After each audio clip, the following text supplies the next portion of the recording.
Howdy hoo, and welcome to NEVZGAMING. Today we are starting off in the base. Yes, we are getting quite a collection now of heads on the back of our wall, aren't we? But that's not why we're starting off in the base today. So remember last episode where we ended up creating if we go down the stairs here, whoop, down we go, there we go. We got some lovely storage items here. I don't know what I'm going to put in there yet, maybe some special items. But remember we created this fantastic, wait, what? Why is there a laser beam pointing at that? I don't know. But anyway, we ended up creating this quarry. But down in the base of the quarry is a lot of lava, which we can use to fuel these, what are they called? They're Stirling engines. It's on the screen there, and I still couldn't remember what they were. But we used the lava to fill these. But we ran out of buckets.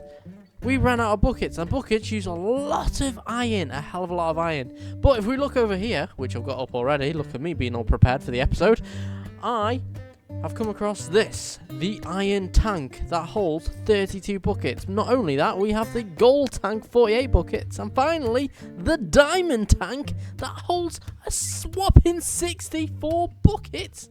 Absolutely insane! I know.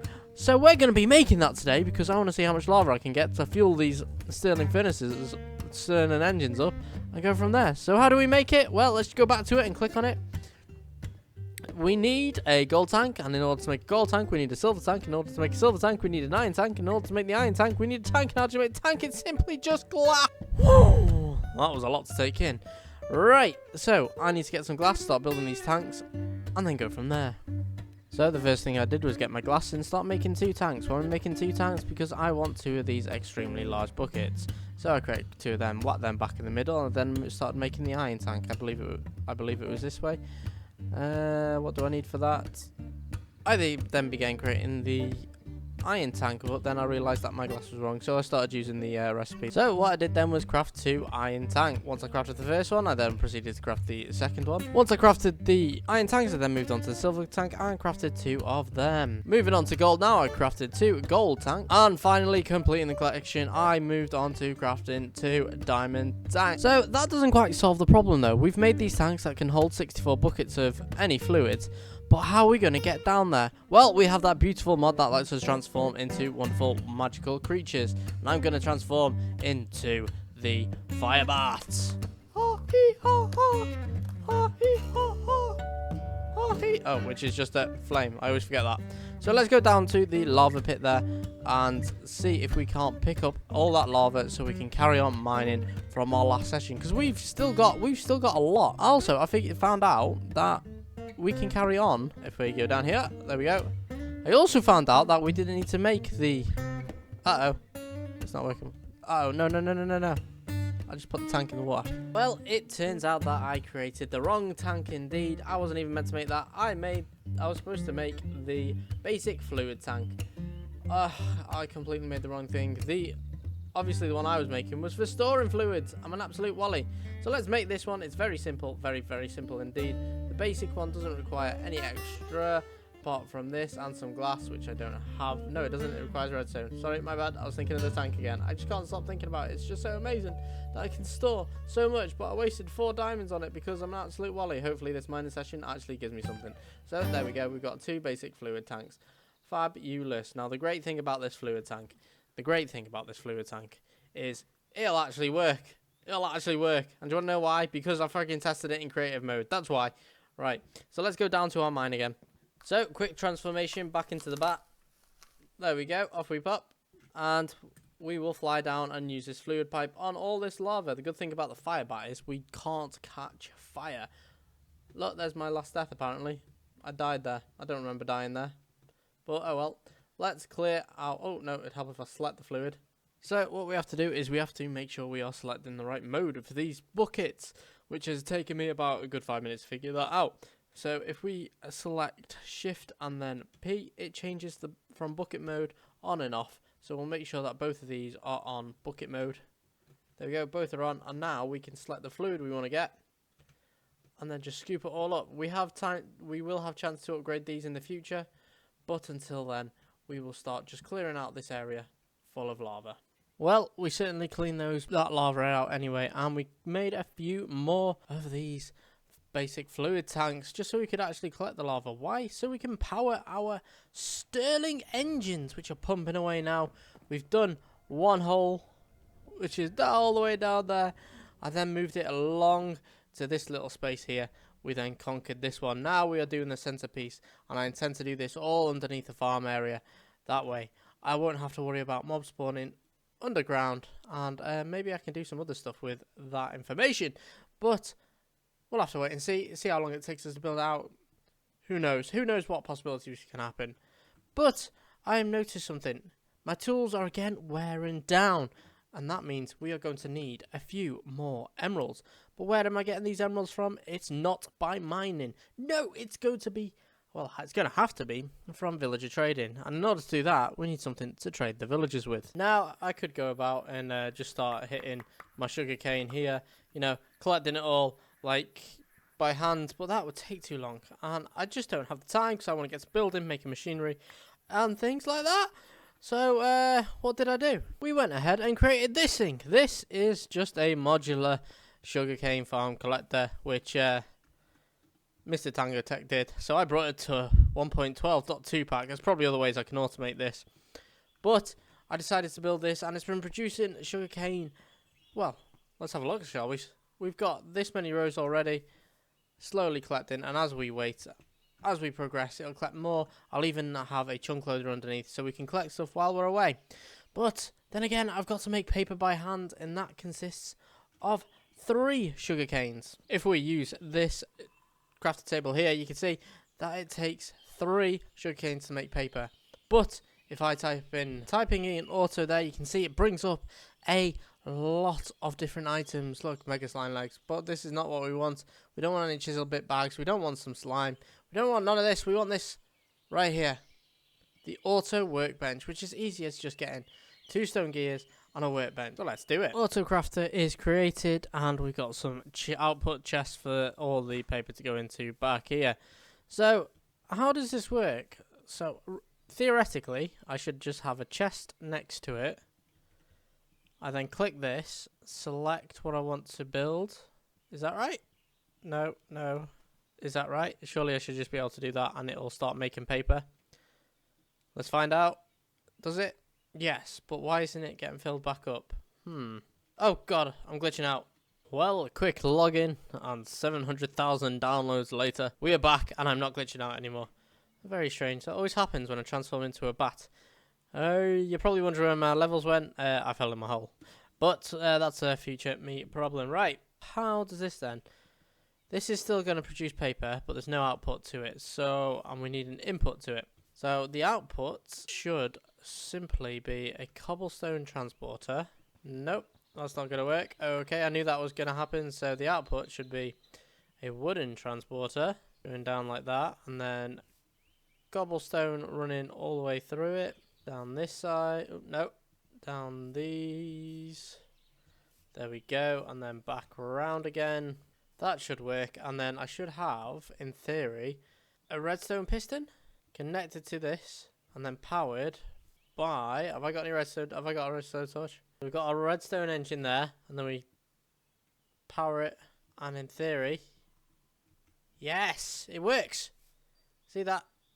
All the paper's now going into here, from here, while this is crafting. It's very slow, though. It is very slow, but we've got unlimited power. We have unlimited power. Look, there you'll go. Wait, why are you coming back? Why aren't you going into a chest? Wait, whoa, what's going on here? Why are you going back in? You shouldn't be going back in. 41. Wait, what? Should be going into a chest, surely. What? I wonder why that is. Why it loops back around. Very strange. Anyway, I'm going to let that run and see if we can't work out how we can input that chest to there. There we have it. I finally fixed the problem of how we power all the pipes. I just limited it down to 1 chest, and what I found is, as the redstone, because these redstone engines don't actually explode, and what I found is, as the longer they are powered with redstone, the faster they are and the faster the output. So in theory, wait, is that going to go up? No, it bounces back out. That's very strange. I don't understand why it comes back. I'll have to figure that out. Oh, hello, that's new. Not sure why that happened. But we have got plenty now. Look at them all. Look at them all. They're going into the relevant chests, or going into random chests anyway. And we are slowly filling up with paper, ready to trade with our villagers. If we have a look here, we've got 2 simple redstone engines, power and a wooden transport pipe, input, output, boom. Easy, simple as that. And I put that chest there just for, maybe I'll introduce a little bit of an overflow pipe there. Possibility, yeah, we might actually have an overflow pipe. Maybe I can get some bone meal out of that in the future. But now we've got our paper, we must cover it with a building. So, time to build. So, there's the base of the build actually there. Just the outer frame and a few bits of glass. What I didn't realise though is if we go to the chisel in our inventory here and we click the glass, we can actually make a load of different types. So, I think I am going to use maybe the thickened glass. Oh no, thickened pattern glass for this. I think that will look very nice. Let's have a quick look before it gets dark. If we place you there. Oh wow, that's not patterned at all. That's just clear glass.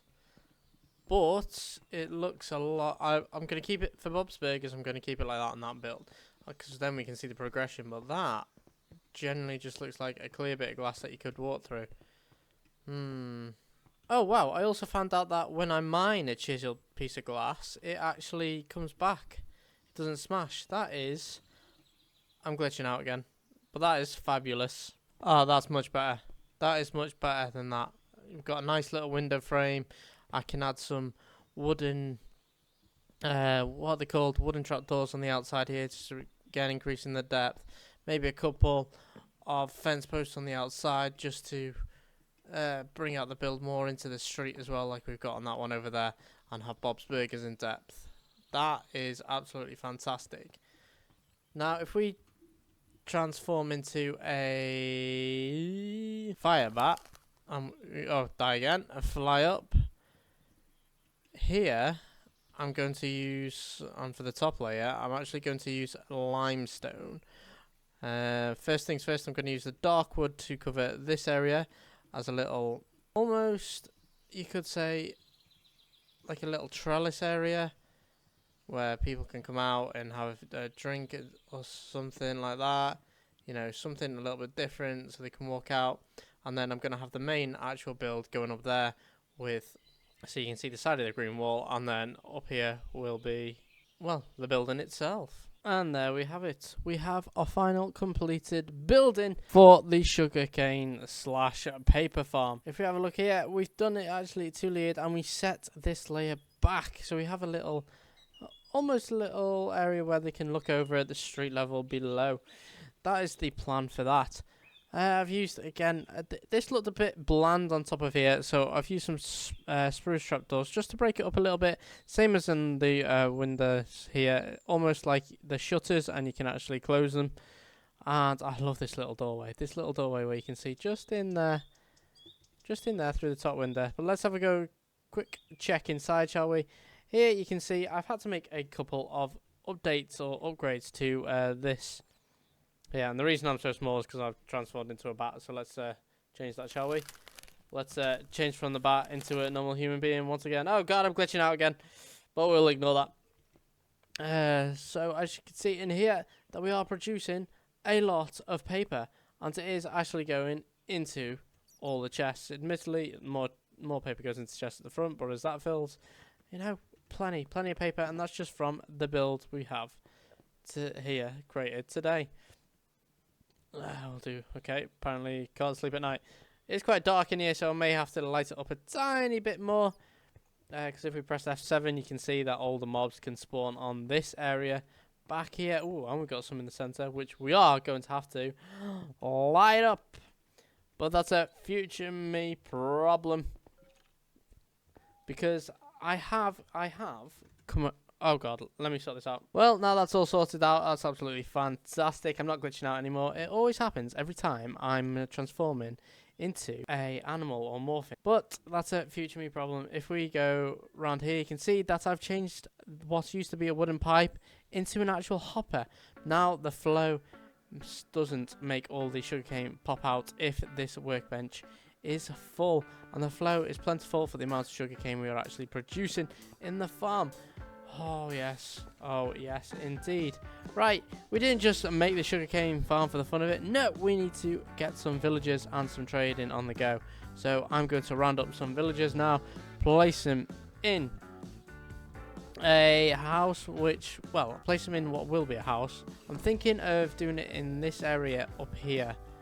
This is my thought, doing it all along the road, so we can literally just run into there, get what we require, run back out, and build it in this area here. Not quite sure though yet. I may stick it along that side of the road or keep going so we can just pop next door and have it in there. Well, I don't want the lag to be too much in this area, as it will probably start lagging out with future things that I have planned. But anyway, let's go get these villagers. First thing I needed to do was grab all my golden lassos.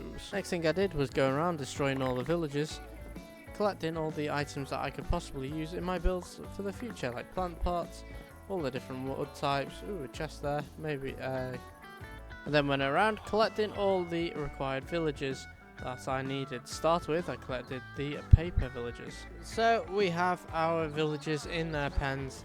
Not all of them papers, we've got a few paper traders in there.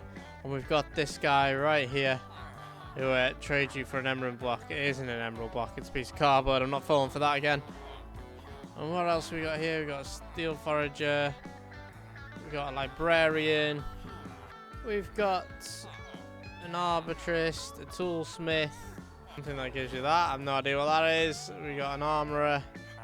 We've even got a butcher, and we've got some more in these golden lassos. But I've run out of time for this episode, so I'm going to end the episode there.